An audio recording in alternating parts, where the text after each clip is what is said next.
Sinopse da primeira tabuleta. 1. Selo de Indubsar, escriba mestre. 2. Sinopse da primeira tabuleta. 3. Lamentação sobre a desolação do Sumer. 4.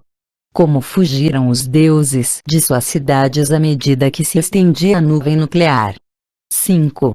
As discussões no Conselho dos Deuses. 6. A fatídica decisão de liberar as armas de terror. 7. A origem dos deuses e as armas terríveis de Nibiru. 8. As guerras norte-sul de Nibiru, unificação e normas dinásticas. 9. Localização de Nibiru no sistema solar. 10. A evanescente atmosfera provoca mudanças climáticas. 11. Os esforços por obter ouro para evitar a debilitação da atmosfera. 12. Alalu, um usurpador, utiliza armas nucleares para agitar os gases vulcânicos. 13. Anu, herdeiro dinástico, depõe Alalu. 14. Alalu rouba uma espaçonave e escapa de Nibiru. 15. Representações de Nibiru como planeta radiante. A primeira tabuleta. Palavras do Senhor Enki, primogênito de Anu, que reina em Nibiru. Pesando no espírito, profiro os lamentos, lamentos amargos que enchem meu coração. Quão desolada está a terra, as pessoas entregues ao vento maligno, seus estábulos abandonados, seus redis vazios. Quão desoladas estão as cidades, as pessoas amontoadas como cadáveres hirtos, afligidas pelo vento maligno. Quão desolados estão os campos, murcha a vegetação, alcançada pelo vento maligno. Quão desolados estão os rios, já nada vive neles, águas puras e cintilantes convertidas em veneno. Das pessoas de negra cabeça, Sumer está vazia, foi-se toda a vida. De suas vacas e suas ovelhas, Sumer está vazia, calado ficou o murmúrio do leite batido. Em suas gloriosas cidades, só ulula o vento, a morte é o único aroma. Os templos, cujas cúspides alcançam o céu, por seus deuses foram abandonados. Não há domínio de senhorio nem de realeza, cetro e tiara desapareceram. Nas ribeiras dos dois grandes rios, em outro tempo exuberantes e cheios de vida, só crescem as más ervas. Ninguém percorre seus meio-fios, ninguém busca os caminhos. A florescente Sumer é como um deserto abandonado. Quão desolada está a terra, lar de deuses e homens. Nessa terra caiu a calamidade, uma calamidade desconhecida para o homem. Uma calamidade que a humanidade nunca antes tinha visto, uma calamidade que não se pode deter. Em todas as terras, do oeste até o este, pousou-se uma mão de quebra e de terror. Os deuses, em suas cidades, estavam tão indefesos como os homens. Um vento maligno, uma tormenta nascida em uma distante planície, uma grande calamidade forjada em seu atalho. Um vento portador de morte, nascido no oeste, se encaminhou para o oeste, estabelecido seu curso pela sorte. Uma devoradora tormenta como o dilúvio, de vento e não de água destruidora, de ar envenenado, não de ondas, entristecedora. Pela sorte, que não pelo destino, engendrou-se. Os grandes deuses, em seu conselho, a grande calamidade provocaram. Enlil e Ninharsago permitiram. Só eu estive suplicando para que se contivessem. Dia e noite, por aceitar o que os céus decretam, argumentei, mas em vão. Ninurta, o filho guerreiro de Enlil, e Nergal, meu próprio filho, liberaram as venenosas armas na grande planície. Não sabíamos que um vento maligno seguiria ao resplendor. Choram eles agora em sua angústia. Quem podia predizer que a tormenta portadora de morte, nascida no oeste, tomaria seu curso para o oeste? Lamentam-se os deuses agora. Em suas cidades sagradas, permaneceram os deuses, sem acreditar que o vento maligno tomaria sua rota para o Sumer. Um após o outro, os deuses fugiram de suas cidades, seus templos abandonaram ao vento. Em minha cidade, Eridu, não pude fazer nada por deter a nuvem venenosa. fujam a campo aberto. Dava instruções às pessoas. Com Ninki, minha esposa, a cidade abandonei. Em sua cidade, Nippur, lugar do enlace céu-terra, Enlil não pôde fazer nada para detê-lo. O vento maligno se equilibrou sobre o Nippur. Em sua nave celestial, Enlil e sua esposa partiram apressadamente. No Ur, a cidade da realeza do Sumer, Nannar seu pai Enlil implorou ajuda. No lugar do templo que ao céu em 7 degraus se eleva, Nannar se negou a considerar a mão da sorte. Meu pai, você que me engendrou, grande Deus que a Ur concedeu a realeza, não deixe entrar o vento maligno. Apelou Nannar. Grande Deus que decreta as sortes, deixa que Ur e seus habitantes se livrem, seus louvores prosseguirão. Apelou Nannar. Enlil respondeu a seu filho Nannar. Nobre filho, a sua admirável cidade concedia realeza, mas não lhe concedi reinado eterno. Toma a sua esposa Ningal e foge da cidade. Nem sequer eu, que decreto as sortes, posso impedir seu destino. Assim falou Enlil, meu irmão. Pai, que não era destino. O dilúvio não tinha causado uma calamidade maior sobre deuses e terrestres. Pai, que não era destino. O grande dilúvio estava destinado a acontecer, mas não a grande calamidade da tormenta portadora de morte. Por romper uma promessa, por uma decisão do conselho foi provocada, pelas armas de terror foi criada. Por uma decisão, que não pelo destino, liberaram-se as armas venenosas, por deliberação se jogaram as sortes. Contra Marduk, meu primogênito, dirigiram a destruição os 2 filhos. Havia vingança em seus corações. Não tem que tomar Marduk o poder. Gritou o primogênito de Enlil. Com as armas oporei a ele, disse Ninurta. De entre o povo levantou um exército, para declarar a Babilônia umbigo da terra. Assim gritou Nergal, irmão de Marduk. No conselho dos grandes deuses, palavras malévolas se difundiram. Dia e noite levantei minha voz opositora. A paz aconselhei, deplorando às pressas. Pela 2ª vez, o povo tinha elevado sua imagem celeste. Por que opor-se a que continue? Perguntei implorando. Comprovaram-se todos os instrumentos? Não tinha chegado a era de Marduk nos céus? Inquiri uma vez mais. Ninjixida, meu filho, outros signos do céu citou. Seu coração, eu sabia, não podia perdoar a injustiça de Marduk contra ele. Nannar, de Enlil na terra nascido, também foi implacável. Marduk, de meu templo na cidade do norte, sua própria morada tem feito. Assim disse. Ishkur, o filho mais jovem de Enlil, exigiu um castigo. Em minhas terras, fez prostituir-se ao povo ante ele. Disse. Utu, filho de Nannar, contra o filho de Marduk, Nabu, dirigiu sua ira. Tentou tomar o lugar dos carros celestiais. Inanna, gêmea de Utu, estava fora de si. Seguia exigindo o castigo de Marduk pelo assassinato de seu amado Dumuzi. Ninharsar, mãe de deuses e homens, desviou o olhar. Por que não está Marduk aqui? Disse simplesmente.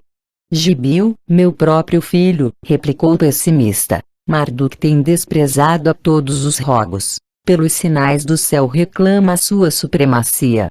Só pelas armas será detido Marduk. Gritou Ninurta, primogênito de Enlil. Utu estava preocupado pela segurança do lugar dos carros celestiais. Não deve cair em mãos de Marduk. Assim disse. Nergal, senhor dos domínios inferiores, exigia ferozmente que se utilizem as antigas armas de terror para arrasar.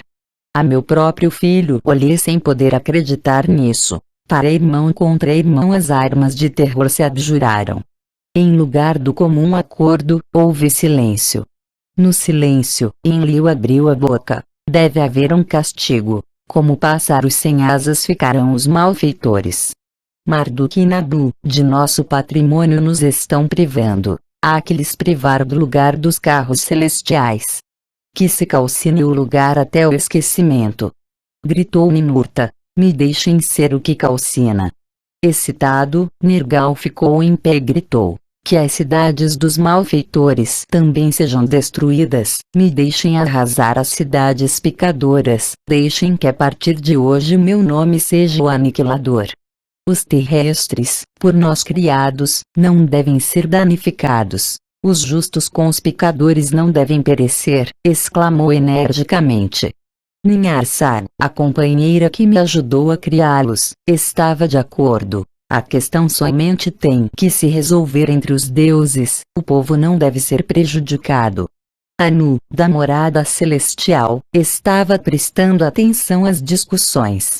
Anu, que determina as sortes, sua voz fez escutar desde sua morada celestial: que as armas de terror sejam por esta vez usadas, que o lugar das naves propulsadas seja arrasado, que ao povo lhe perdoe. Que Ninurta seja o calcinador, que Nergal seja o aniquilador. E assim Enlil a decisão anunciou. A eles um segredo dos deuses revelarei. O lugar oculto das armas de terror lhes desvelarei. Os 2 filhos, um meu, um dele, em sua câmara interior Enlil convocou. Nergal, quando voltou junto a mim, desviou o olhar. Pai! Gritei sem palavras, o irmão se revoltou contra o irmão. Acaso por sorte tem que repetir os tempos prévios? Um segredo dos tempos de antigamente os revelou Enlil a eles, as armas de terror às suas mãos confiou. Enfeitadas de terror, com resplendor se desataram. Tudo o que tocam, em um montão de pó o convertem. Para irmão contra irmão na terra foram abjuradas, nenhuma região afetar. Então, o juramento se violou, como uma vasilha rota em inúteis partes. Os 2 filhos, plenos de gozo, com passos rápidos da câmara de Enlil emergiram, para a partida das armas. Os outros deuses voltaram para suas cidades, sem pressagiar nenhum deles sua própria calamidade. Eis aqui o relato dos tempos prévios, e das armas de terror. Antes dos tempos prévios foi o princípio. Depois dos tempos prévios foram os tempos de antigamente. Nos tempos de antigamente, os deuses chegaram à terra e criaram os terrestres. Nos tempos prévios, nenhum dos deuses estavam na terra, nem se tinha feito ainda os terrestres. Nos tempos prévios, a morada dos deuses estava em seu próprio planeta, Nibiru é seu nome. Um grande planeta, avermelhado em resplendor. Ao redor do Sol, uma volta largada faz Nibiru. Durante um tempo, Nibiru está envolto no frio. Durante parte de seu percurso, o Sol fortemente o esquenta. Uma grossa atmosfera envolve a Nibiru, alimentada continuamente com erupções vulcânicas. Todo tipo de vida esta atmosfera mantém. Sem ela, tudo pereceria. No período frio, conserva no planeta o calor interno de Nibiru, como um quente casaco que se renova constantemente. No período quente, protege a Nibiru dos abrasadores raios do sol.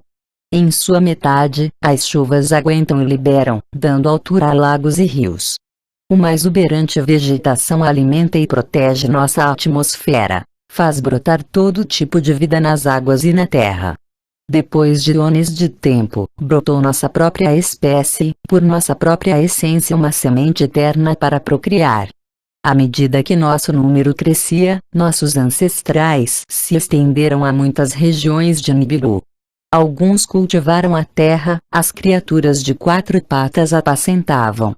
Uns viviam nas montanhas, outros fizeram seus lares nos vales. Houve rivalidades, tiveram lugar usurpações. Houve conflitos, e os paus se converteram em armas. Os clãs se reuniram em tribos, e logo 2 grandes nações se enfrentaram entre si.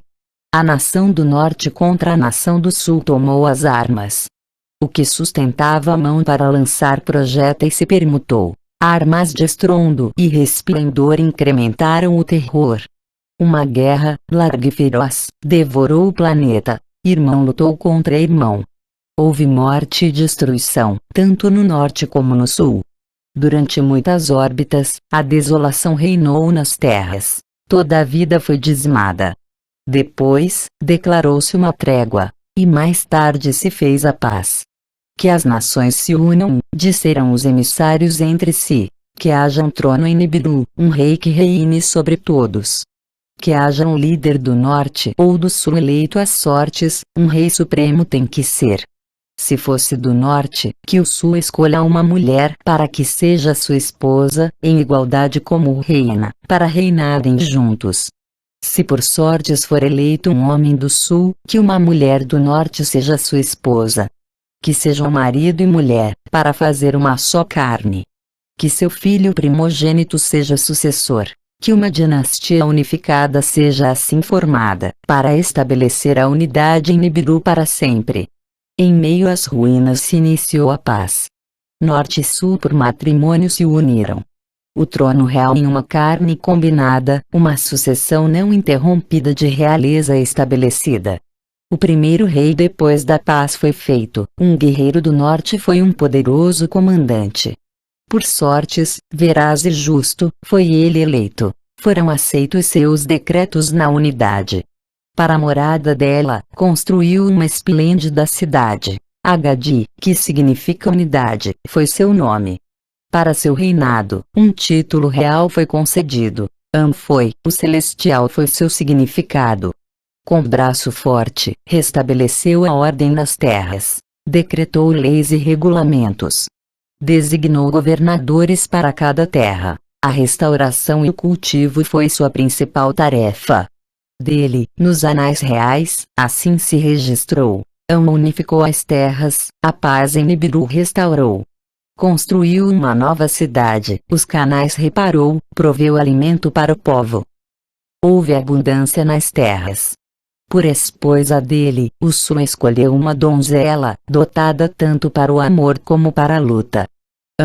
Tu foi seu título real. A líder que é esposa de An, significava engenhosamente o nome dado. Deu a An 3 filhos e nenhuma filha. Ao primogênito pôs o nome de An. Que, pelo An um sólido fundamento era seu significado. Só no trono, esteve ele sentado. Uma esposa a escolher foi 2 vezes proposta. Em seu reinado, as concubinas foram ao palácio. Um filho não lhe nasceu. A dinastia assim iniciada se interrompeu com a morte de Anke. No fundamento, nenhum descendente seguiu. O filho médio, não o primogênito, herdeiro legal foi renomado. Desde sua juventude, um dos 3 irmãos, Hid foi chamado amorosamente por sua mãe. Que está em médio significava seu nome. Nos anais reais, Ib é renomado, em realeza celestial. Durante gerações, que é filho de An significou seu nome. Aconteceu a seu pai An no trono, em suma, foi o terceiro a reinar. A filha de seu irmão pequeno escolheu por esposa. Nin.id foi chamada, a dama do Ir. Ninib deu um filho a Ner. O sucessor do trono foi, o quarto da conta dos reis. Pelo nome real de An.Char.gal desejou que lhe conhecesse. Príncipe de An, que é o maior dos príncipes, era o significado. Sua esposa, uma meio-irmã, Ki.Char.gal foi chamada igualmente. O conhecimento e a compreensão foi sua principal ambição. Estudou assiduamente os caminhos dos céus. Estudou a grande volta de Nibiru, sua longitude fixou em um char. Como um ano de Nibiru era a medida, por ele os reinados reais seriam numerados e registrados. Dividiu o char em 10 partes, desse modo declarou 2 festividades. Nas proximidades do sol celebrou-se uma festividade do calor. Quando Nibiru fazia sua morada na distância, se decretou a festividade do frio. Substituindo a todas as festividades de antigamente de tribos e nações para unificar o povo, se estabeleceram as 2 leis de marido e mulher, de filhos e filhas, estabeleceu por decreto, proclamou os costumes das primeiras tribos para todo o país. Nas guerras, as mulheres superavam em grande número aos homens. Decretos fez, um homem tem que ter mais de uma mulher por conhecer. Por lei, uma mulher tem que ser escolhida como esposa oficial, primeira esposa tem que ser chamada. Por lei, o filho primogênito era o sucessor de seu pai. Por estas leis, não demorou para chegar a confusão.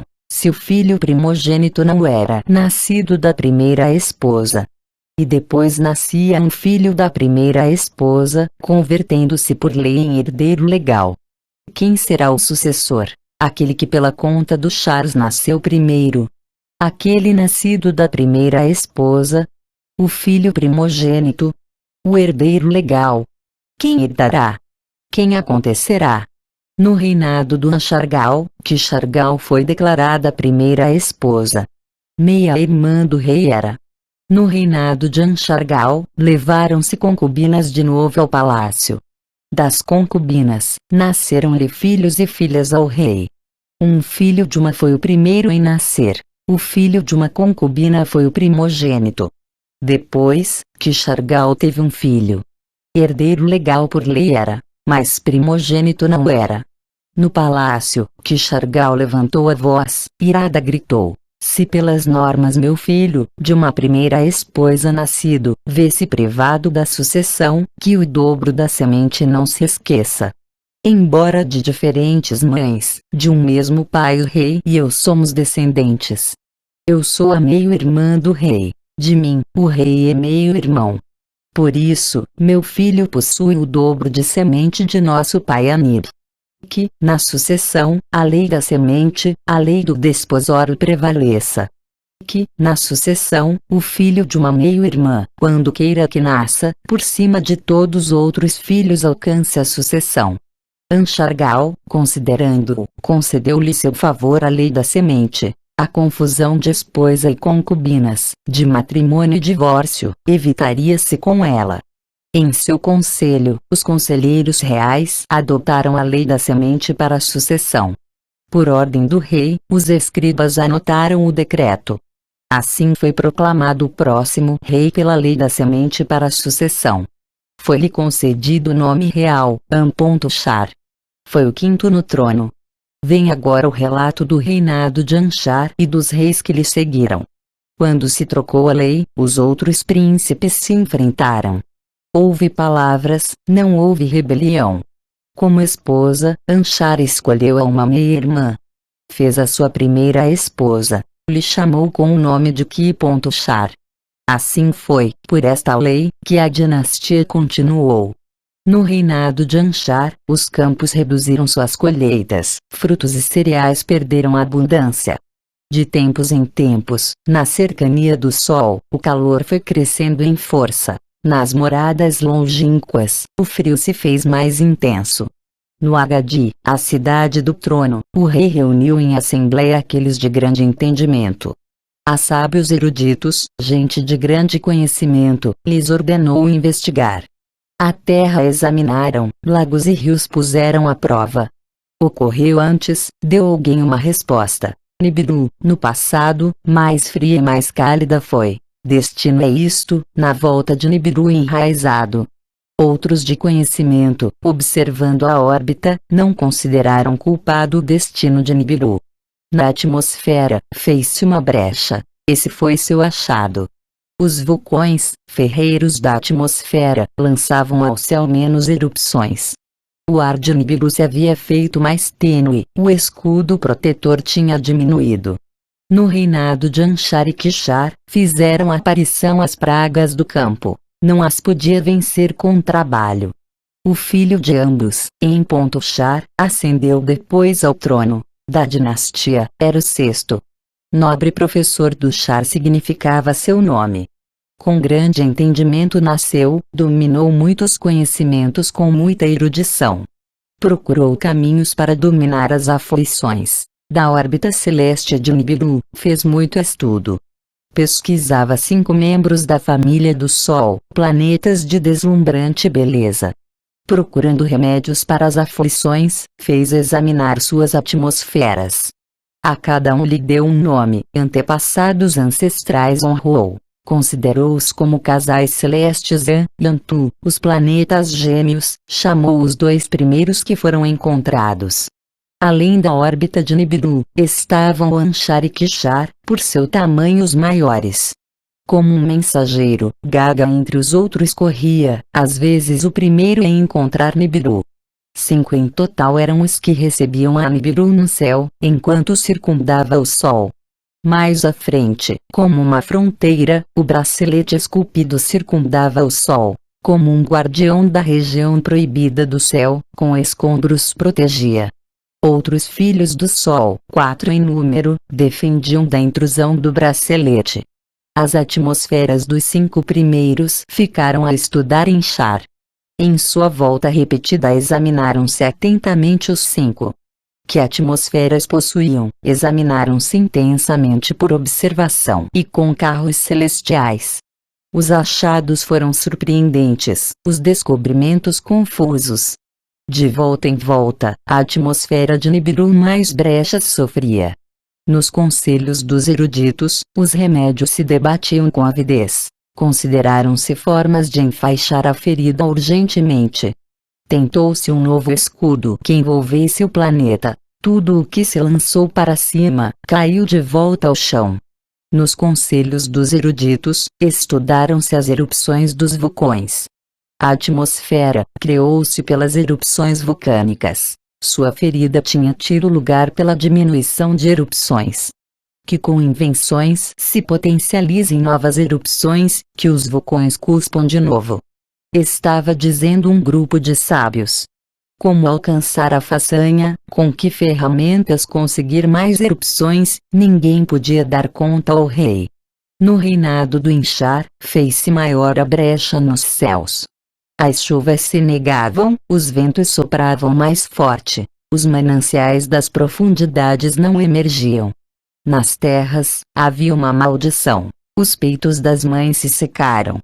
No palácio, havia aflição, havia uma maldição ali dentro.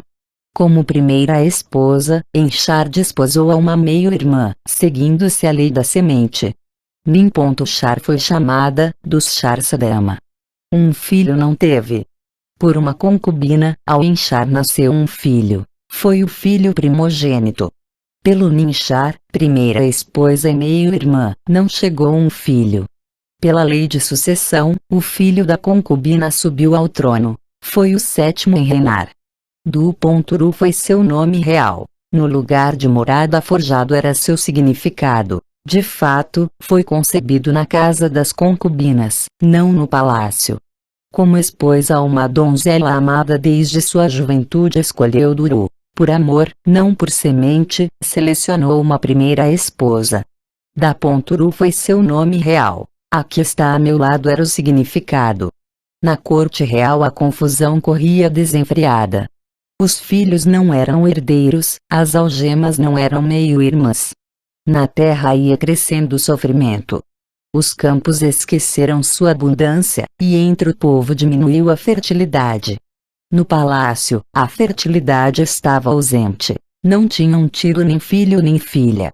Da semente de An, 7 foram os soberanos. Depois, de sua semente se secou o trono. Dauru encontrou a um menino na porta do palácio. Como a um filho o abraçou. Ao final, Duru como a um filho o adotou, nomeou o herdeiro legal. Lama, que significa secura, foi o nome que lhe deu. No palácio, os príncipes protestavam. No conselho, havia queixa. Ao final, Lama subiu ao trono. Embora não era da semente de An, foi o 8º em reinar. Nos conselhos dos eruditos, deram-se 2 sugestões para sanar a brecha. Alguém sugeriu o uso de um metal, ouro era seu nome. Em Nibiru, era muito raro. Dentro do bracelete esculpido era abundante. Era a única substância que se podia moer até o pó mais fino, elevado até o céu, podia ficar suspenso. Assim, com reaprovisionamentos, a brecha se sanaria, haveria um melhor amparo. Que se construam naves celestiais, que uma frota celestial traga o ouro a Nibiru. Que se utilizem as armas de terror. Foi a outra sugestão. Armas que sacudam e afrouxem o chão, que gritem as montanhas. Atacar com projéteis os vulcões, sua letargia remover, estimular suas erupções, recarregar a atmosfera, fazer desaparecer a brecha. Lama era fraco para tomar uma decisão. Não sabia que opção tomar. Nibiru completou uma volta, 2 Char seguiu contando Nibiru. Nos campos, a aflição não retrocedia. A atmosfera não se reparava com as erupções vulcânicas. Passou um terceiro char, um quarto se contou. Não se obtinha ouro. Os conflitos abundavam no reino, a comida e a água escasseavam. A unidade se perdeu no reino, as acusações eram abundantes. Na corte real, os sábios foram e vinham, os conselheiros corriam acima e abaixo. Ao rei não prestavam atenção às suas palavras. Só procurava conselho em sua esposa, Laama era seu nome. Se fosse o destino, supliquemos ao grande Criador de tudo, ao rei, disse ela. Suplicar, não atuar, é a única esperança. Na corte real, os príncipes estavam inquietos. Dirigiam acusações ao rei. De forma estúpida e absurda, está trazendo calamidades ainda maiores em vez de paz. Dos antigos depósitos, se recuperaram as armas. Havia muito que falar de rebelião. Um príncipe, no palácio real, foi o primeiro em tomar as armas. Com palavras de promessa, agitou aos outros príncipes. Alalu era seu nome.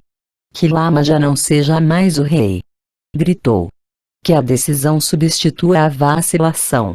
Venham, vamos desalentar ao rei em sua morada. Façamos que abandone o trono. Os príncipes fizeram caso às suas palavras. As portas do palácio abriram com violência. A sala do trono, sua entrada proibida, como águas em avalanche chegaram. O rei escapou à torre do palácio. Alalu foi em sua perseguição. Na torre houve luta. Lama caiu morto. Lama já não está. Gritou Alalu.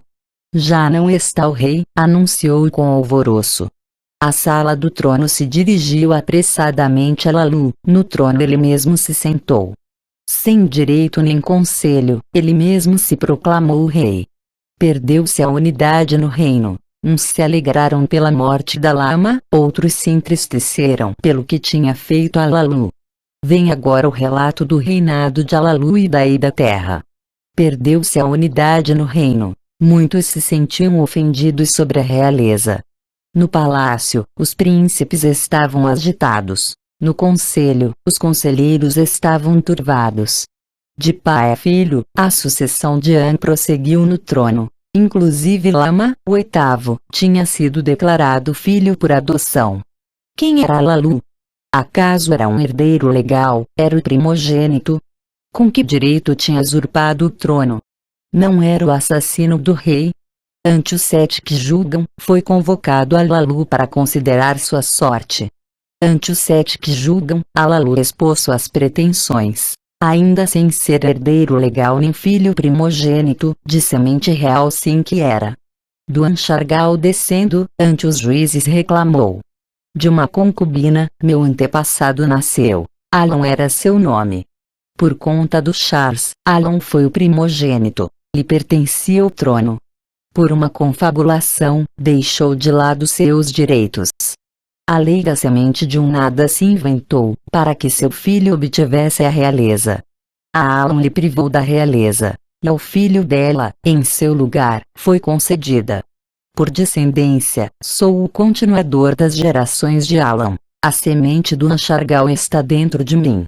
Os 7 que julgam tiveram em conta as palavras de Alalu. Ao conselho de conselheiros passaram o assunto, para que dirimissem sua veracidade ou falsidade. Trouxeram-se os anais reais da casa de registros. Com muita atenção, leram-se. An e Antu, o primeiro casal real estavam. 3 filhos e nenhuma filha lhes nasceram.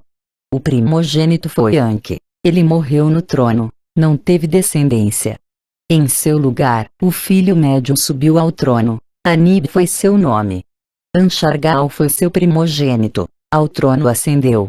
Depois dele, no trono, não continuou a realeza do primogênito. A lei de sucessão se substituiu pela lei da semente. O filho de uma concubina era o primogênito. Pela lei da semente, lhe privava da realeza.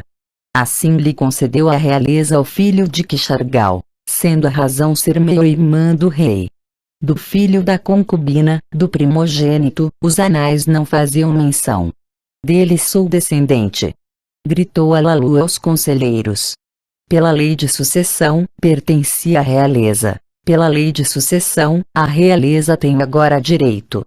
Com vacilações, os conselheiros do Alalu exigiram um juramento de verdade. Alalu prestou o juramento, como o rei lhe considerou o conselho. Convocaram aos anciões, convocaram aos príncipes. Ante eles, pronunciaram a decisão. De entre os príncipes, um jovem príncipe se adiantou. Queria dizer algo a respeito da realeza. Deveria-se reconsiderar a sucessão, disse a Assembleia. Embora nem primogênito, nem filho da rainha, de pura semente descendo, a essência do An se preservou em mim, sem diluir-se em concubina. Os conselheiros escutaram suas palavras com surpresa. Ao jovem príncipe lhe disseram que se aproximasse. Perguntaram-lhe seu nome. É Anu. Por meu antepassado An foi assim renomado. Perguntaram-lhe por suas gerações. Dos 3 filhos do An, recordou-lhes. An que foi o primogênito, sem filho nem filha morreu. Anib foi o médio, no lugar do An que subiu ao trono. Anib tomou por casamento a filha de seu irmão menor. A partir deles, registra-se nos anais a sucessão. Quem foi o irmão pequeno, filho do An e do Antu, da semente mais pura? Os conselheiros, admirados, olhavam-se entre si. Enuru era seu nome. Anunciou-lhes Anu. Ele foi meu grande antepassado.